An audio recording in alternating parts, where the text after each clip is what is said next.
तो चलिए देखते हैं कंसेप्ट ऑफ सरफेस एनर्जी। तो सरफेस एनर्जी हमें पता है कि अगर कोई भी मेम्ब्रेन स्ट्रेच मेम्ब्रेन है तो वहाँ पर पोटेंशियल एनर्जी के फॉर्म में एनर्जी स्टोर होती है। ठीक है, तो ये सरफेस एनर्जी हम इसको बोल सकते हैं। जैसे अगर यहाँ पर रेक्टेंगुलर फ्रेम होता, इसमें इस डायग्राम में हमें एक बेंट वायर दिया हुआ है एबीसी, और एक मूवेबल फ्रेम या फिर एक वायर दिया हुआ है straight wire that is PQ. तो हमने देखा है कि बबल्स हम लोग जब बनाते हैं, आप देखे होंगे बचपन में कि ऐसे ऐसा एक इक्विपमेंट होता है जहाँ पर यहाँ पे सूप वाटर होता है और ऐसे निकाल के हम लोग बबल्स उड़ाते हैं, है ना। हवा मारते हैं तो बबल्स उड़ते हैं। तो हमें पता है कि फिल्म बन जाती है बहुत जगह। अगर कोई रेक्टेंगुलर फ्रेम होता और उसमें एक मूवेबल एंड होता, ठीक है, ऑफ लेंथ एल, ये एक रेक्टेंगुलर सा शेप है, तो आप इधर मूव करो इधर मूव करो, वो फिल्म बढ़ता बढ़ता जाता है। इधर करोगे तो फिल्म कम हो जाएगा, इतना रहेगा। अगर यहाँ तक बढ़ाओगे तो फिल्म बढ़ता जाएगा। ठीक है, तो ऐसा सब कुछ हमने बचपन से बहुत खेला है इस चीज़ को। तो अगर इसमें बोला गया है कि सरफेस एरिया जो मेम्ब्रेन का होगा वो हमेशा मेम्ब्रेन उसको रिड्यूस करने की कोशिश करेगी। वर्क डन ऐसा होगा नेचुरली, उसकी एनर्जी ऐसी होगी नेचुरली कि वो मिनिमम सरफेस एरिया अटेंड करने की कोशिश करेगा। हमने लास्ट वीडियो में इसको डिस्कस किया था। क्या आप देखिए कि नेचुरली इस पे जो टेंशन जो लग रहा है वो इस डायरेक्शन में है। ठीक है, तो अगर हमें इस PQ स्ट्रेट वायर को आउटवर्ड्स मूव करना है तो हमें कुछ वर्क करना पड़ेगा, तो एक्सटर्नल फोर्स लगाना पड़ेगा। ठीक है, हमने एक्सटर्नल फोर्स लगाया तो कितना इंक्रीज इन सरफेस एरिया होगा इस फोर्स के वजह से, है ना, उसको हम लोग बोलेंगे वर्क डन। कि जो हमने जो फोर्स लगाया उसके वजह से जो डिस्प्लेसमेंट होगा उससे हमें क्या मिलेगा, वर्क डन मिलेगा। तो यही हम करेंगे और इसी से हम लोग सरफेस एनर्जी का कंसेप्ट डिराइव करेंगे। तो देखिए, हमें पता है कि जो भी फिल्म होती है, जैसे रेक्टेंगुलर ब्लॉक में अगर मैं फिल्म बनाऊं, यहाँ पे ट्रायंगुलर दिया हुआ है, कोई फर्क नहीं पड़ेगा, ये स्लाइडर है, अगर ये मूव कर गया तो ये जो स्लाइडर है वो यहाँ पे कहीं होगा। तो इतना पोर्शन आफ्टर द मूवमेंट इतना बढ़ जाएगा सरफेस। तो ये जो सरफेस एक्सटेंडेड सरफेस या एक्स्ट्रा सरफेस जो हमको मिला है वो दोनों डायरेक्शन से होगा। क्योंकि हम फिल्म का जो सरफेस है, अगर ये हवा में है, ठीक है, अगर वो पानी के सरफेस पे होता तो हमको एक ही सरफेस मिलता ऊपर वाला। लेकिन ये फ्रेम दोनों तरफ से ओपन टू एयर है, तो ये वाला साइड भी मिलेगा और इसके नीचे वाला साइड भी मिलेगा, तो दो साइड्स मिलेंगे वहां पर। ठीक है, तो वही हम लोग सोचने की कोशिश कर रहे हैं कि जब एक्सटर्नल फोर्स अप्लाई होगा इस पे, तो हमें पता है कि two tension into L twice of T L होगा फोर्स। सही बात है ना। देयरफॉर जब हम इसको मूव कराएंगे तो work done will be force into displacement. Work will be force into displacement. Delta x से दिया है गया हमको यहाँ पे, तो हमें पता है force is 2t into L into delta X. तो from this we can conclude कि tension, it is surface tension तो 2L इंटू डेल्टा एक्स। तो 2L इंटू डेल्टा एक्स क्या शो कर रहा है हमें, डेल्टा एक्स क्या हुआ, change in length, change in जो नया सरफेस कवर किया हमने डिस्प्लेसमेंट के बाद, वो इंटू लेंथ। मतलब अगर ये यहाँ से यहाँ गया तो length into this distance is delta x, ये वाला लेंथ है, और दो सरफेस है उसके, तो 2 into L into delta X, तो ये हो जाएगा टी इंटू डेल्टा ए, इस रिप्रेजेंटेशन के तौर पे कि work done is nothing but tension into increase in the area.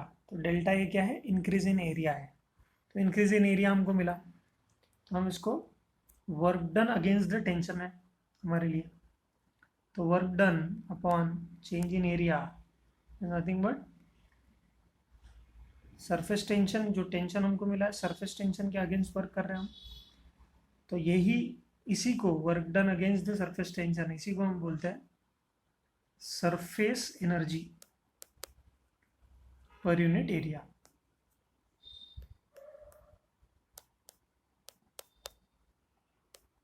Surface energy per unit area, समझ में आ रहा है आपको? देन नेक्स्ट इसमें कंसेप्ट जो है दैट इज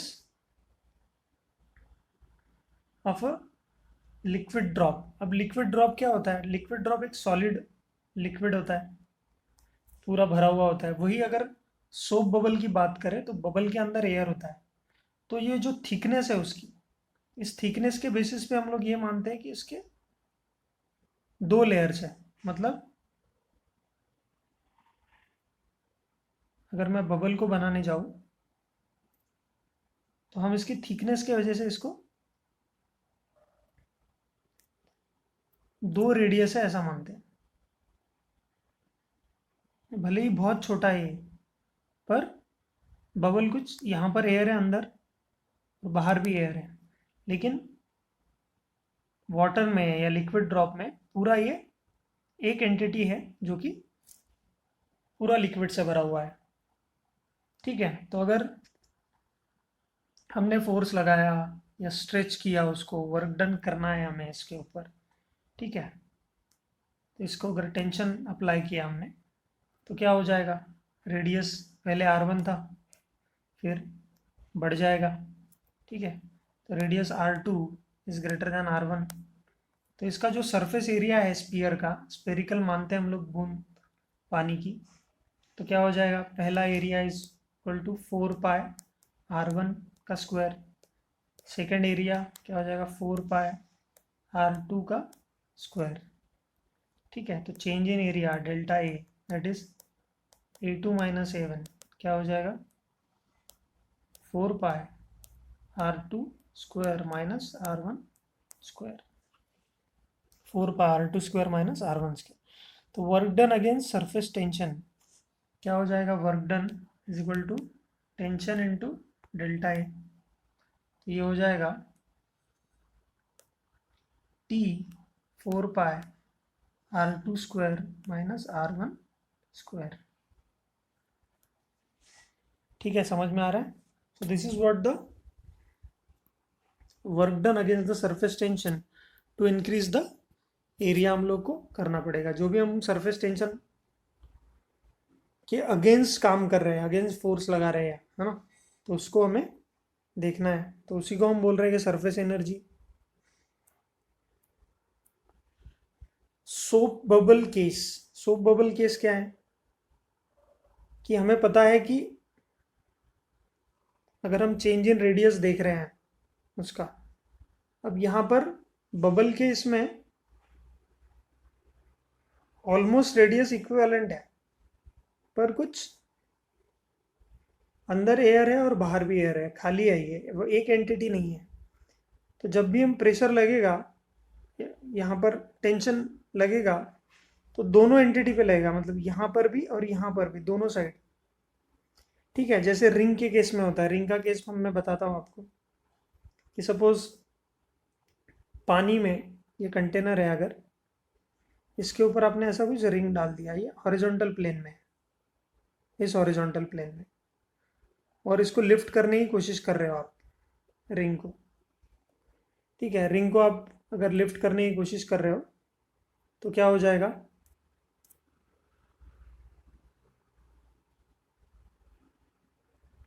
अंदर से भी और बाहर से भी दोनों तरफ से टेंशन लगेगा उसको। तो रिंग का सरफेस एरिया क्या होता है? मतलब टेंशन इनटू एरिया अगर हम लोग कर रहे हैं तो टेंशन, सॉरी, अगर एरिया की बात कहाँ कर रहा हूँ मैं, अगर मैं ये इस फिगर को, रिंग के बारे में अगर बात कर रहा हूँ, तो हमें पता है कि force is nothing but T into L, लेकिन यहाँ पर दोनों एंड से लगेगा ना, twice of T into L हो जाएगा, है ना, रिंग के केस में। वैसे ही बबल के केस में कुछ ऐसा दिखता है बबल, तो यहाँ पर भी 2t तो रहेगा ही। समझ में आ रहा है? और मतलब दो सरफेसेस हमको मिल रहे हैं यहाँ पे, तो यहाँ पर हो जाएगा, अगर हम R2 फाइनल मान रहे हैं which is greater than R1, radius of the bubble, it has two free surfaces, तो क्या हो जाएगा, दो फ्री सरफेसेस है तो क्या हो जाएगा, work done is nothing but tension into change in area, तो ये हो जाएगा T 2 into 4 pi R2 minus R1 square, है ना, ये हो जाएगा 8 pi T R2 minus R1 whole square. तो ये होता है वर्क डन का वैल्यू। तो work done against the surface tension to increase the area of the soap bubble, इसको हम इस तरह से पढ़ते हैं। ठीक है, समझ में आ रहा है आपको? Then calculate the work done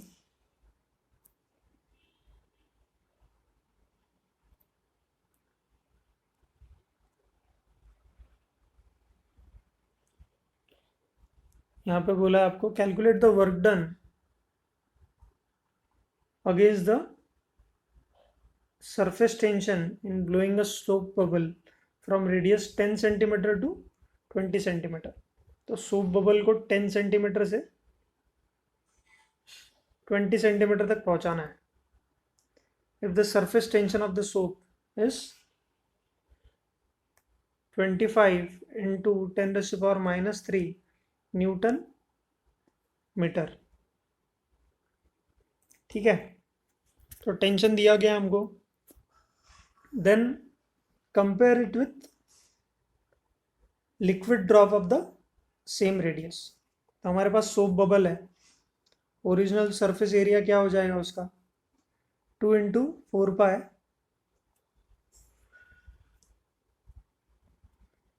surface area अगर हो गया हमारा, दो सरफेस है ऑलमोस्ट उतने ही,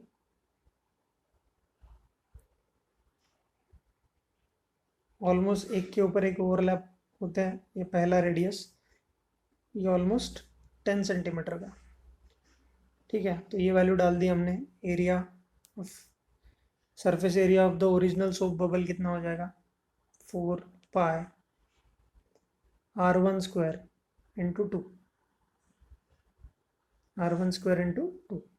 तो हमारे पास 10 सेंटीमीटर है, तो 10 सेंटीमीटर हो जाएगा 0.1 मीटर, मतलब 10 सेंटीमीटर इंटू 10⁻⁻² मीटर्स में कन्वर्ट हो गया, तो 0.1 मीटर हो गया, उसका स्क्वायर करेंगे तो मीटर स्क्वायर हो जाएगा। तो ये हो गया हमारा पहला original total surface of the soap bubble. फिर दूसरा 2 इंटू 4 पाई R2 स्क्वायर। ठीक है,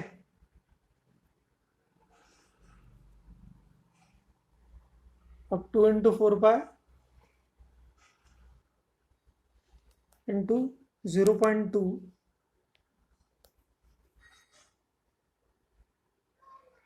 का whole square, that is 20 centimetre किया हमने। अब दोनों का सरफेस एरिया हमको पता है ना, तो एक्सटेंशन इन एरिया हमें निकालना था, चेंज इन एरिया हम निकालेंगे, तो ये हो जाएगा work done into tension into change in area. तो दोनों का एरिया सब्ट्रैक्ट करो तो वैल्यू आ जाएगी कुछ, और फिर टेंशन के साथ मल्टीप्लाई करो, तो work done against the tension, क्योंकि हमने पुल किया 10 सेंटीमीटर को 20 सेंटीमीटर का बबल बना दिया। ये मैं ज़्यादा बड़ा बना रहा हूँ, मतलब अगर बबल ऐसा होता है दो सरफेस वाला खाली, तो ऑलमोस्ट उसका रेडियस सेम होता है, दोनों का चिपका हुआ रहता है एक साथ। तो इस बबल जो 10 सेंटीमीटर का बबल है उसको, ये 10 सेंटीमीटर के बबल को 20 सेंटीमीटर का बना दिया। समझ में आ रहा है क्या? तो ऐसा ही कुछ आप कर सकते हो। तो वही अगर लिक्विड के लिए एक्सटेंशन करते हैं तो लिक्विड का एक ही सरफेस एरिया होता है, क्योंकि वो पूरा भरा हुआ होता है ना। एक ही सरफेस एरिया है यहाँ पे,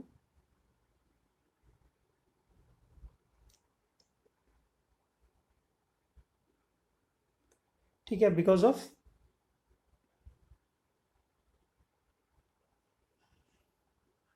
तो सरफेस एरिया एक ही है, तो वर्क डन क्या होगा, बबल के वर्क डन से आधा हो जाएगा। तो जो भी वैल्यू आया है उसका हाफ कर दो। तो यहाँ पर स्टेटमेंट आप याद रखना, is always the work done would be half in case of liquid drop in comparison to soap bubble. तो सोप बबल से आधा ही होगा, ठीक है, because it has only one free surface. तो एक ही फ्री सरफेस है बबल के केस में, मैं बोल रहा हूँ, जो अंदरूनी भी फ्री है और बाहर से भी जो फ्री है। ठीक है, समझ में आ रहा है आपको? सो this is what the case is. ठीक है, नेक्स्ट पेज के पास बढ़ते हैं। पॉइंट नंबर 6 टॉपिक है हमारा splitting of bigger drops into smaller drops. तो अगर बिगर ड्रॉप स्प्लिट कर दिया स्मॉलर ड्रॉप, तो क्या हो जाएगा, वॉल्यूम हमेशा सेम रहेगा, मतलब 4/3 pi R cube is the volume of bigger drop, बड़ा उसका रेडियस अगर है, और उसको छोटे छोटे ड्रॉप्स में स्प्लिट कर दिया ऑफ इक्वल साइज, तो volumes remains conserve, volume same रहेगा। तो ये हो जाएगा 4/3 पाई आर क्यूब, और ये हो जाएगा 4/3 pi small R cube into N. तो एन नंबर ऑफ ड्रॉपलेट्स है हमारे पास, तो 4/3 कैंसिल, पाई पाई कैंसिल, तो ये हो जाएगा N times R by small R cube. ठीक है, तो this is the relation between the two. लेकिन अब बोलना देखना है हमें कि बड़ा ड्रॉप का जो सरफेस एरिया होता है जब वो स्प्लिट हो जाते हैं, तो इतने सारे droplets, N number of droplets का जो सरफेस एरिया है वो बहुत ज़्यादा हो जाता है। ठीक है, तो ये बात आपको, इनिशियल सरफेस एरिया हमारा 4 पाई आर स्क्वायर था। अब new surface area is N times 4 pi small R square है। तो whatever change in the surface area, हमें डेल्टा ए चाहिए होता है, तो ये हो जाएगा 4 पाई, कॉमन निकाल लेंगे, N R square minus capital R square. So this is the relationship, है ना। तो अब हमें एन की वैल्यू पता है, एन के टर्म्स में डालो या आर के टर्म्स में डाल दो। ठीक है, तो हम कॉमन लेना चाहिए इसलिए आर के टर्म्स में डाल सकते हैं। ठीक है, तो अपने पास है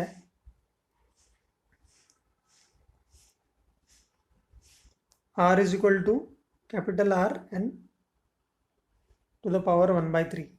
तो यहाँ पर वैल्यूज पुट करो, तो क्या हो जाएगा, work done is equal to 4 pi T, small R की जगह एन इंटू आर स्क्वायर, मतलब ये हो जाएगा R square by N to the power 2/3 minus R square, इस फॉर्मूला में डाल दिया हमने। Work done is equal to क्या, tension into change in area, surface tension into change in area. तो ये n टू द पावर 1 है और ये n टू द पावर 2/3 है, तो ये ऊपर जाएगा, तो ये हो जाएगा -2/3। तो ये हो जाएगा n to the power 1 minus 2/3, तो ये हो जाएगा n टू द पावर 1/3। तो ये न्यूमरेटर में आ गया, है कि नहीं। तो हमारे पास जो इक्वेशन है वो इस तरह से है, 4 पाई आर स्क्वायर जो कॉमन निकाला हमने, t n to the power 1/3 -1। ठीक है, तो इस रिलेशनशिप को आप बहुत अच्छी तरह से लिख सकते हो। तो फिर n⁻⁴ is r by small r, और फिर हम इसको सॉल्व करेंगे तो ये वैल्यू आ जाएगी। अगर ये समझा नहीं है तो मैं लिख देता हूँ बाजू में। ये हो जाएगा 4πr² इंटू टी, n/3 की वैल्यू है r बाय स्मॉल r -1। ठीक है, तो ये आप multiply and divide by r करेंगे तो ये हो जाएगा 4πr³ बाई टी, और इन सबको r से डिवाइड करेंगे तो ये हो जाएगा 1/r -1/r। ये रिलेशनशिप आ रहा है हमारा, r multiply and divided by r किया है यहाँ पे, जस्ट बिकॉज हमें इस फॉर्मेट में मिल रहा है इक्वेशन, क्योंकि आपको radius of small droplets and radius of bigger drop ये वैल्यूज डाल देंगे यहाँ पे तो डायरेक्टली वर्क डन आ जाएगा। कोई ज़्यादा डिफरेंस लेने की, ये सब इतना जो तामझाम हमने किया वो करने की ज़रूरत नहीं है, डायरेक्टली वर्क डन के फॉर्मूला में आप लिख सकते हो। तो you can remember work done is equal to 4πr³ into tension 1/r -1/R। तो ये है आपका रिलेशनशिप वर्क डन के लिए। और फिर अगर आपको इसका टेम्परेचर डिफरेंस निकालना है, क्योंकि इसमें क्या होता है, जैसे system temperature of the system decreases, तो हमने देखा है कि जब हम वो स्प्रिंकलर्स वगैरह यूज़ करते हैं, ठीक है, तो पानी का बड़ा ड्रॉप कन्वर्ट्स इनटू, हमने देखा था बर्नौलिस थ्योरम के एप्लीकेशन में, कन्वर्ट्स टू स्मॉलर ड्रॉपलेट्स। तो फवारा जब यूज़ करते हैं, है ना, तो it has a cooling effect. इसका मतलब क्या है, एनर्जी जो internal energy of liquid decrease हुई है ना, तो क्या हुआ, टेम्परेचर डिक्रीज हुआ है। तो what ever the change in temperature, इसको हम दे सकते हैं, है ना। तो हमें पता है वर्क डन कैसे देना है ना। तो work done is given by what,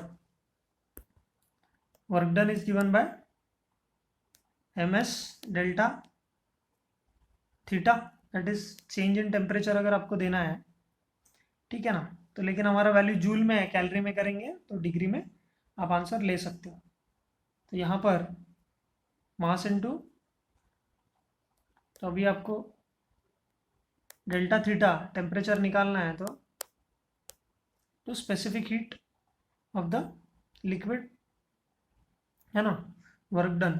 तो यहाँ पर आप लिख सकते हो वर्क डन का वैल्यू 4πr³1/r -1/r, ठीक है, ये वैल्यू आ गया आपका, divided by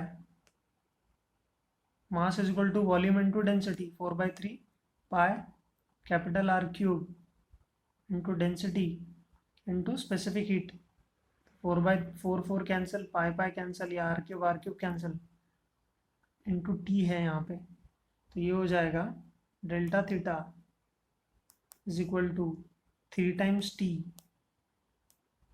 density into specific heat upon 1/r -1/R, ऐसा कुछ लिख सकते हो आप।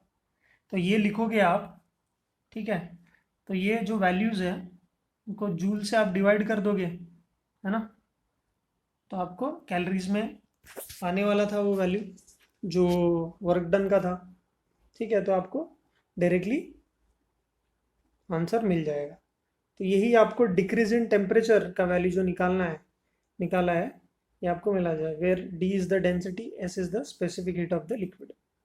समझ में आ रहा है आपको। तो ये यहाँ पे कुछ सॉल्व एग्जांपल्स दिए गए हैं, वो देखते हैं, हम लोग सॉल्व करने की कोशिश करते हैं। तो mercury drop of radius 1 centimeter is sprayed into 10⁶ droplets of equal size के droplets है। Calculate the energy expanded, तो टेंशन दिया हुआ है हमें 32 into 10⁻⁻² Newton metre.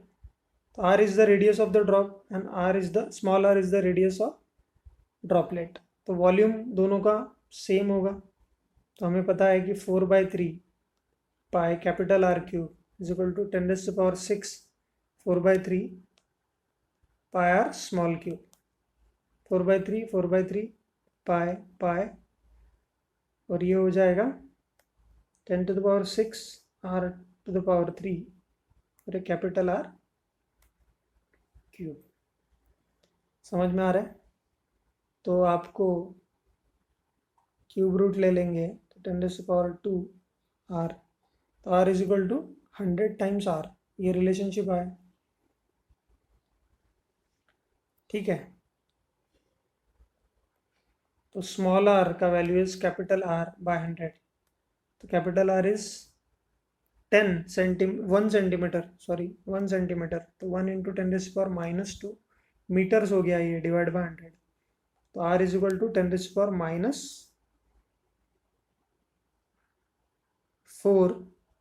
Metre.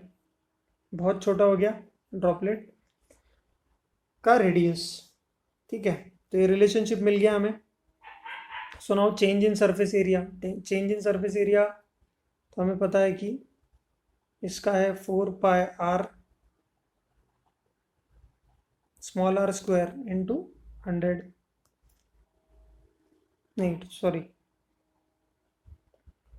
10⁻⁻16 droplet से 4 pi small r square minus 4 pi capital R square. ठीक है ना, तो 4 पाई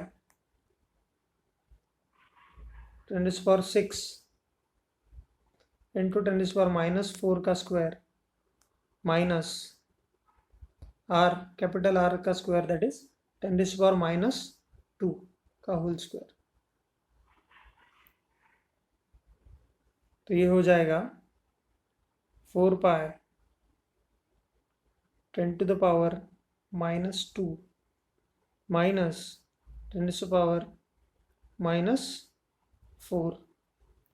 इसे 10⁻⁻² कॉमन लेके 1/100 कर देंगे तो आंसर आ जाएगा। होप आपको ये समझ में आया होगा कैसे किया हुआ है। तो ये रिलेशन मिल रहा है यहाँ पे। ठीक है, तो हमें work done is equal to tension into delta A, simple equation है। इसमें हमें चेंज इन सरफेस एरिया निकालना है जो कि किस इक्वेशन से आएगा, और फिर हम टेंशन की जो वैल्यू दी है उसके साथ मल्टीप्लाई कर देंगे। समझ में आया आपको? देन सिमिलरली फॉर्मेशन, तो इसमें एनर्जी टेम्परेचर डिक्रीज हो रहा है और सिस्टम क्या कर रहा है, एनर्जी पूरी यूज कर रहा है, internal energy of the liquid. और फॉर्मेशन ऑफ बिगर ड्रॉपलेट्स में क्या होता है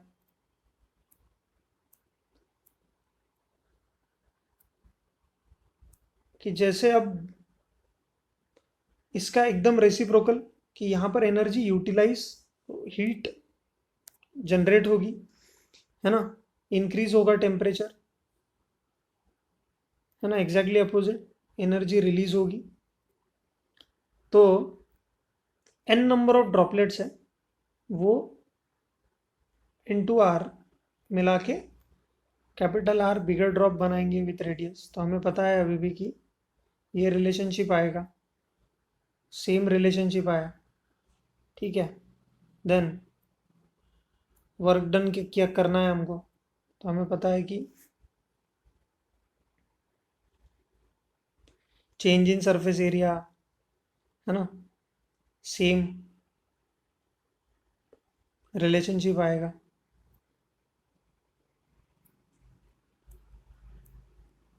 तो बस जो भी वर्क डन है हमारा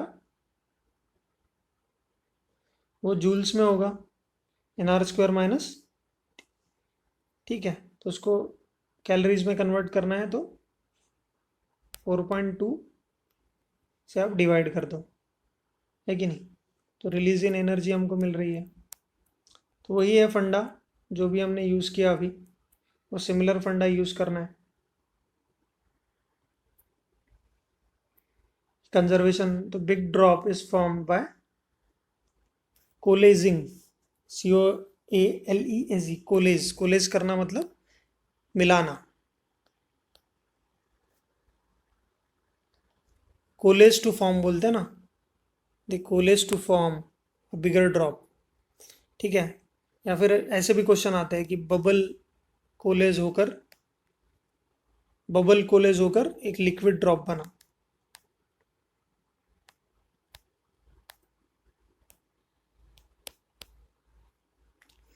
बबल कोलेज होकर लिक्विड ड्रॉप बना। This types of questions are asked. तो यहाँ पर बोला है कि a big drop is form by coalescing 1000 small drop. तो एन नंबर ऑफ ड्रॉप्स कितने हैं? 1000। What will be the change in surface energy? Surface energy कैसे चेंज होगी ये बोला है। What will be the ratio between the total energy of droplets and the total surface energy of the big drop? तो difference भी, what will be the ratio पूछा है, ratio भी निकालना है इनका। तो देखते हैं। हमें पता है कि वॉल्यूम इज कंजर्व, तो जो बिगर ड्रॉप है और स्मॉलर ड्रॉप है उनके बीच का रिलेशन आ गया। तो रिलेशन क्या आया? R is equal to 10 times small R, ठीक है। तो सरफेस एनर्जी ऑफ 100 ड्रॉपलेट क्या आ जाएगा? एरिया 1 क्या होगा? 4 पाई R स्क्वायर इंटू 1000, ये एरिया हो गया, इंटू T, है ना। तो surface energy of the previous, जो पहले से ड्रॉपलेट की है, surface energy is tension into area. तो ये उसकी एनर्जी हो गई पहले ड्रॉपलेट की, दैट इज 10 टाइम्स। और फिर बिगर ड्रॉपलेट की कितनी हो गई? T times 4 pi R square. Thus the surface energy will decrease in the process of formation of a drop। तो surface energy क्या हो गई हमारी? पहले थी हमारी 10 टाइम्स T 4 पाई R स्क्वायर, और बिगर ड्रॉप की हमारी T इंटू 4 पाई R स्क्वायर, ठीक है। तो surface energy is reduced, therefore the energy is release and the temperature is increase. तो एनर्जी रिलीज होकर टेम्परेचर बढ़ जाएगा। तो ये ऐसे सिंपल रिलेशनशिप है। तो this ratio, the total surface energy of 1000 droplets upon surface energy of the big drop is 10:1। समझ में आ रहा है आपको? तो ये रिलेशनशिप आपको क्वेश्चन नंबर 5 में जो दिया गया है, वैसे ही प्रॉब्लम्स आपको क्वेश्चन नंबर 6। तो मैं चाहता हूँ कि ये बेसिक टर्मिनोलॉजीज आप अच्छे से सीख लो एक्सेस प्रेशर शुरू होने से पहले, जो नेक्स्ट टॉपिक होगा हमारा। यहाँ पर जो क्वेश्चन दिया गया है कि 2 parallel wires, question number 6 solve करेंगे हम लोग। 2 parallel wires of length 10 centimetre. तो पैरेलल वायर्स है, उनके बीच का जो डिस्टेंस है दैट इज 0.5, है ना, सेंटीमीटर। और इन वायर्स का लेंथ है 10 centimetre 10 centimetre.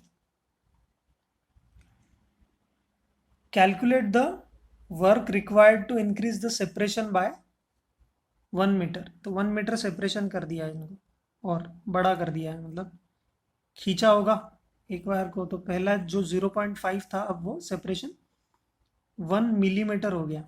Bye 1 millimetre, there separation by 1 millimetre, ठीक है। तो बाय 1 मिलीमीटर बोला, तो 0.5 के बाद ऑलरेडी था 1 मिलीमीटर से और खींच लिया, मतलब जो एक्स्ट्रा पोर्शन जो था वो इतना ही था। उसका लेंथ होगा 1 मिलीमीटर, और ये वायर का लेंथ तो ऑलरेडी 10 है। हमने देखा था ना वो ट्रायंगल, मतलब इसमें अगर मैं इसको ऐसे बनाऊं, ऐसा था, ये मूवेबल पोर्शन था। तो अगर ये 10 सेंटीमीटर है, मैंने इस वायर को मूव करके यहाँ रखा, तो ये जो लेंथ है, बाय बोला है 1 मिलीमीटर मूव किया हमने, और ये डिस्टेंस ऑलरेडी दिया है हमें 0.5, ठीक है। यहाँ पर एक वायर है और यहाँ पर एक वायर है। तो इनके बीच में जो एक्स्ट्रा सरफेस एरिया हमारा जो बना है, चेंज इन एरिया हमारा बना है, वो ये वाला होगा। तो चेंज इन एरिया कितना हो जाएगा? 2 इंटू एल इंटू ये वाला जो चेंज किया हमने, कितना? 0.1 या बोल सकता हूँ मैं सीधा 1 × 10⁻³ मिलीमीटर को मीटर में कन्वर्ट कर दिया। तो ये हमारा चेंज इन एरिया हो गया। सीधा सीधा लिख रहा हूँ मैं। समझ में आ रहा है क्या आपको कि दो सरफेसेस है तो length into displacement is area. तो चेंज इन एरिया मतलब ट्वाइस कर दिया मैंने इसको। समझ में आ रहा है आपको? तो ये हो जाएगा change in area that is delta A is equal to 2 × length. Length कितना है? 10 सेंटीमीटर। 10 सेंटीमीटर मतलब 10 × 10⁻²। तो इसका फॉर्मूला हो जाएगा 2 × L × डेल्टा एक्स। सही बात है। इंटू एक्स क्या था? 1 मिलीमीटर मतलब 1 × 10⁻³ तो ये हो जाएगा 10⁻⁵ प्लस 1 तो 10⁻⁴ मीटर स्क्वायर। तो ये हो जाएगा चेंज इन एरिया जो कि उस फिल्म में आया है।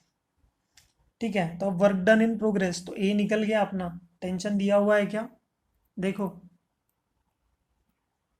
टेंशन दिया हुआ है डाइंस में और आंसर ऑप्शन दिए जूल्स में, मतलब हमें ऐसा यूनिट में कन्वर्ट करना पड़ेगा। So the question given is, sorry, यहाँ पर हमको जो टेंशन दिया हुआ है, सरफेस टेंशन दिया हुआ है वो है 72 डाइंस पर सेंटीमीटर। तो हमें पता है 72 डाइन, डाइन मतलब 10⁻⁵ न्यूटन, सेंटीमीटर मतलब 10⁻⁻² मीटर। तो ये हो जाएगा 72 × 10⁻³ न्यूटन मीटर।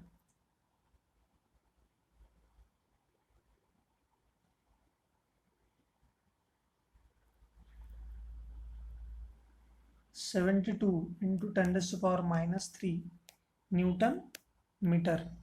ये है अपना टेंशन। समझ में आ रहा है?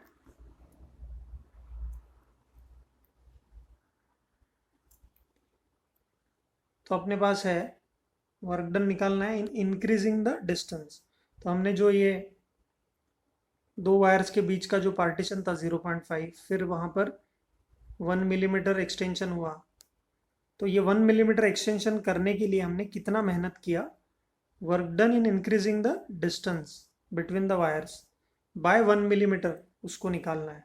तो हमारे पास है work done is equal to surface tension into change in area. Change in area हमने ऑलरेडी निकाला हुआ था। सरफेस टेंशन कितना था हमारा? 72 × 10⁻³ इंटू एरिया। एरिया कितना है हमारा? 2 × 10⁻⁴ दिया हुआ निकाला था हमने। इसको सॉल्व करेंगे तो हमारे पास जो वैल्यू आएगी दैट इज 144 × 10⁻⁷ जूल्स। तो 1.44 × 10⁻⁵ जूल्स ऐसा यूनिट में हमारा आंसर है। समझ में आ रहा है? So this is what your simple question is. अब आपके पास दिया गया है a ring of mass 1 gram and radius 3 centimetre is in the surface of liquid of surface tension 8 × 10⁻² newton metre. तो टेंशन दिया हुआ है हमें, डेटा लिख लो 8 × 10⁻² newton metre. Mass of the ring दिया हुआ है 1 ग्राम। देखते हैं कैसे काम में आता है। एंड रेडियस दिया हुआ है हमें 3 centimetre. The force required to take out the ring, the force required to take out the ring from the surface of liquid will be। ठीक है, तो देखिए हमारे पास रिंग अगर है तो रिंग के लिए, अब रिंग पानी में है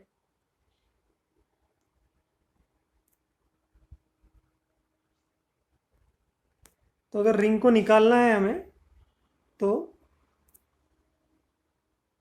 अगर रिंग को खींचकर निकालते हैं हम, यहाँ पर जो फोर्स लगेगा इस जो सरफेस टेंशन है इस रिंग को नीचे खींचने की कोशिश करेगा।